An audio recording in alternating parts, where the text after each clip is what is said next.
সুপ্রিয় শিক্ষার্থীবৃন্দ, সবাইকে শুভেচ্ছা। তোমাদের অনুরোধে এইচএসসি জিওগ্রাফি সেকেন্ড পেপারে অর্থাৎ ভূগোল দ্বিতীয় পত্রে কিছু ক্লাস নেওয়ার জন্য আমি উদ্যোগ গ্রহণ করছি।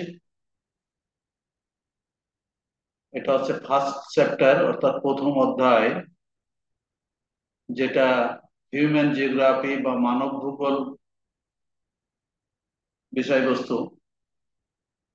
আজকে আমার এই চ্যাপ্টার প্রথম ক্লাস অর্থাৎ মানব ভূগোল এর ভূমিকা সম্পর্কে আলোচনা করবে এবং দু একটি সংজ্ঞা নিয়ে আলোচনা করব।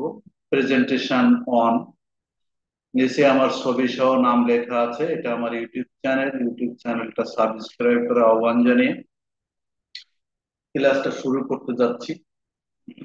প্রথমে আমরা একটু ভূমিকা নিয়ে আলোচনা করি। আমরা তো ভূগোলকে প্রধানত দুইটা ব্রাঞ্চ অর্থাৎ দুইটা শাখায়, একটা প্রাকৃতিক ভূগোল, একটা মানবিক ভূগোল, এই দুইটা শাখায় বিভক্ত করেছি। প্রাকৃতিক শাখাটা হচ্ছে প্রকৃত সৃষ্ট বিষয়বস্তু বা উপাদান নিয়ে আলোচনা করে, এবং মানব সৃষ্ট বিষয়বস্তু নিয়ে যে ভূগোলটা আলোচনা করে সেটাই মূলত মানব ভূগোল। এটার ভূমিকা সম্পর্কে আমরা যদি একটু আলোচনা করি, তাহলে আমরা কি বলতে পারি? ভূগোল পাঠের একটি গুরুত্বপূর্ণ বিষয় এটা মানবিক ভূগোল, মানুষ এবং পৃথিবীর প্রধান উপাদান। তাহলে আমরা মানবিক ভূগোল কি বলতে, এটা গুরুত্বপূর্ণ একটা বিষয়। মানুষ এবং পৃথিবী হলো এর প্রধান উপাদান। বর্তমান সময়ে ভূগোলের ধারণা, ক্ষেত্র, বিষয়বস্তু এবং পরিধির ব্যাপক পরিবর্তন সাধিত হয়েছে। বিজ্ঞানের উত্তরোত্তর উন্নতির সঙ্গে পাল্লা দিয়ে ভূগোলের ক্ষেত্র এবং পরিধিরও সম্প্রসারণ হচ্ছে। অর্থাৎ কি বলতে পারি, বিজ্ঞান যত আধুনিক হচ্ছে, ভূগোলের প্রয়োজনীয় উপাদানগুলো তত বিস্তৃত হচ্ছে। আর এই বিস্তৃতির কাজকে সহজ করে দিচ্ছে মানব ভূগোল বা হিউম্যান জিওগ্রাফি। প্রাকৃতিক সম্পদকে কাজে লাগিয়ে কিভাবে মানুষের অর্থনৈতিক জীবন গড়ে উঠেছে সে সম্পর্কে ব্যাখ্যা প্রদান করছে মানব ভূগোল। তাছাড়া মানুষের নানামুখী কর্মকাণ্ডের ফলে অঞ্চল ভিত্তিক বৈচিত্র্যতা পরিলক্ষিত হচ্ছে, যা মানব ভূগোলের ক্ষেত্রকে সম্প্রসারিত করছে। তাহলে আমরা আর একটু যদি আলোচনায় আসি যে আসলে ভূমিকা সম্পর্কে আমি তো বললাম। ভূগোলের একটি গুরুত্বপূর্ণ বিষয় হলো মানব ভূগোল। এর প্রধান উপাদান হলো মানুষ এবং পৃথিবী, যে কথাগুলো আমি আগে বললাম। প্রাচীন কাল থেকে মানব ভূগোলের চর্চা শুরু হয়, তবে তা ছিল একেবারে সীমিত পরিসরে। প্রাচীনকালে মানুষ কিভাবে কি জীবিকা নির্বাহ করত, তাদের অর্থনৈতিক অবস্থা কেমন ছিল, এরকম কিছু সীমিত বিষয় চর্চা করা হতো, যা মানব ভূগোলের স্বল্প পরিসরে ধারণা পাওয়া যেত। কিন্তু বর্তমান সময়ে ভূগোলের ধারণা, ক্ষেত্র, বিষয়বস্তু, পরিধির ব্যাপক পরিবর্তন সাধিত হয়েছে। বিজ্ঞানের উত্তরোত্তর উন্নতির সঙ্গে পাল্লা দিয়ে ভূগোলের ক্ষেত্র, পরিধির সম্প্রসারণ হচ্ছে। আমরা এখানে আজকে একেবারেই ভূমিকা এবং সংজ্ঞা নিয়ে সংক্ষিপ্ত একটা আলোচনা দিব। এখানে আমরা দেখছি যে হিউম্যান জিওগ্রাফি লেখা আছে, মানব ভূগোল।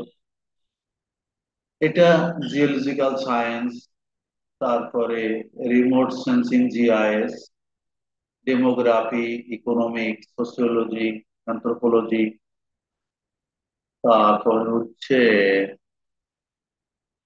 Political science, environmental science, climatology. এই সব বিষয়গুলোর যে আন্তঃসম্পর্ক দ্রুত দ্রুত বৃদ্ধি পাচ্ছে এবং সেগুলো এর ভূগোলের বিষয়বস্তুকে সমৃদ্ধ করছে। তো যাই হোক, আমরা এবার এই ভূগোলের, তোমাদের তো ইন্টারমিডিয়েট লেভেল, অত্যন্ত সংক্ষিপ্ত লেভেলে লিখতে হবে। অনেক সময় মানবিক ভূগোল বা মানব ভূগোল কাকে বলে বা হিউম্যান জিওগ্রাফি বলতে কি বোঝায়, এইগুলো প্রশ্নগুলো আসে। সেজন্য আমি একদম ইনিশিয়াল স্টেজ থেকে শুরু করছি, ইন্ট্রোডাকশন থেকে শুরু করলাম। আমরা যদি এখানে তিনটা সংজ্ঞা দিয়েছি, এরকম সংজ্ঞা যদি তোমরা একটা দুটা দিতে পারো তাহলে ফুল নম্বর পাওয়া সম্ভব। একেবারে প্রথম যে আলোচনাটা, যে মানবিক ভূগোল কাকে বলে সেটা যদি আমরা বলতে যাই, তাহলে আমরা কি বলতে পারি যে ভূগোলের যে শাখা পৃথিবীতে বসবাসরত বিভিন্ন মানব সম্প্রদায় ও তাদের জীবন যাপনের ধরন ব্যাখ্যা করে, তাকে মানব ভূগোল বলে। এরপরে সহজ সংজ্ঞা আর হয় বলে আমার মনে হয় না। ভূগোলের যে শাখা পৃথিবীতে বসবাসরত বিভিন্ন মানব সম্প্রদায় এবং তাদের জীবন যাপনের ধরন নিয়ে ব্যাখ্যা করে, তাকেই মানব ভূগোল বলে। আবার আরেকটু ভালো করে বলতে গেলে, মানব ভূগোল পরিবেশ ও মানুষের পারস্পরিক মিথস্ক্রিয়ার মাধ্যমে সৃষ্ট সামাজিক সাংস্কৃতিক পরিবেশের আন্তঃসম্পর্ক নিয়ে আলোচনা করে। মানব ভূগোলে মানুষের কার্যকলাপের ফলে সৃষ্ট ভৌত পরিবেশ ও সামাজিক সাংস্কৃতিক পরিবেশের মধ্যে আন্তঃসম্পর্কের অধ্যয়ন। তাহলে আমরা এখানে এটাও লিখতে পারি, এটাও লিখতে পারি। আবার যদি আরো একটু ভালোভাবে লিখতে যাই, তাহলে আমরা কি বলতে পারি, মানব ভূগোল বা নৃতাত্ত্বিক ভূগোল হলো ভূগোলের একটি শাখা, যা মানব সম্প্রদায়, সংস্কৃতি, অর্থনীতি এবং পরিবেশ সহ তাদের মিথস্ক্রিয়ার মধ্যে স্থানিক সম্পর্কগুলি অধ্যয়ন করে, যার উদাহরণগুলি শহরে বিস্তৃত এবং নগর উন্নয়নের অন্তর্ভুক্ত করে। যাই হোক, চমৎকার তিনটা সংজ্ঞা এখানে আলোচিত হয়েছে। এবার আমরা যদি এই সংজ্ঞাটা একটু ইংরেজিতে দিতে চাই, তাহলে আমরা কি লিখতে পারি, যে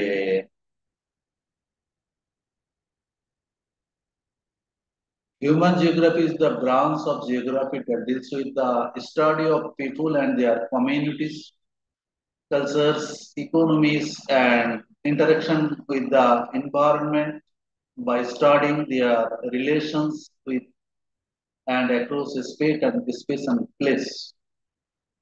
একটা অত্যন্ত গুরুত্বপূর্ণ একটা সংজ্ঞা এখানে প্রদান করা হলো। যাই হোক, তোমরা চেষ্টা করবে ইংরেজিটা, যদি পারো, না পারলে বাংলা লেখার চেষ্টা করবে। যাই হোক, আমরা আজকে মানব ভূগোল কি, মানবের ভূমিকা সম্পর্কে একটু আলোচনা করলাম। যাই হোক, এ নিয়ে আমি আর আলোচনা করব না আজকে। সবাইকে অসংখ্য ধন্যবাদ জানিয়ে আরো একটা কথা বলি, এখানে আমি পর্যায়ক্রমে এই অধ্যায়ে যত ধরনের প্রশ্ন হতে পারে, যে যে বিষয়গুলো অন্তর্ভুক্ত আছে, সবগুলো নিয়ে আমি আলোচনা করার চেষ্টা করব। তবে ভূগোল যেহেতু এই ভিডিওটা একটু অল্প সময়ের জন্য করা হয় বা সংক্ষিপ্ত পরিসরে, এই জন্য অল্প অল্প করে আমি আলোচনা করার চেষ্টা করব। সকলকে অসংখ্য ধন্যবাদ জানিয়ে আজকের মতো এখানেই শেষ করি। আল্লাহ হাফেজ।